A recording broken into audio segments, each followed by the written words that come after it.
ইসরায়েলের বর্বরোচিত হামলায় গাজায় নিহত ছাড়াল ৪,৫ হাজার। ফিলিস্তিনের অবরুদ্ধ গাজা ভূখণ্ডে ইসরায়েলের বর্বরোচিত হামলায় আরও ৩০ ফিলিস্তিনি নিহত হয়েছে। এতে করে উপত্যকাটিতে নিহতের সংখ্যা চলতি বছর ৪,৫ হাজার ছাড়িয়ে গেছে। এছাড়া গত বছরের অক্টোবর থেকে চলা এই হামলায় আহত হয়েছেন আরও লক্ষাধিক ফিলিস্তিনি।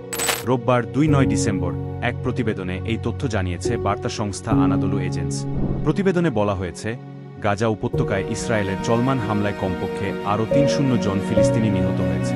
এতে করে গত বছরের অক্টোবর থেকে এ পর্যন্ত মৃতের সংখ্যা বেড়ে ৪,৫,৫১৪ জনে পৌঁছেছে বলে রোববার অবরুদ্ধ এই ভূখণ্ডের স্বাস্থ্য মন্ত্রণালয় নিশ্চিত করেছে। মন্ত্রণালয় এক বিবৃতিতে জানিয়েছে, বর্বরোচিত এই হামলায় আরও অন্তত ১,০৮,১৮৯ মানুষ আহত হয়েছে।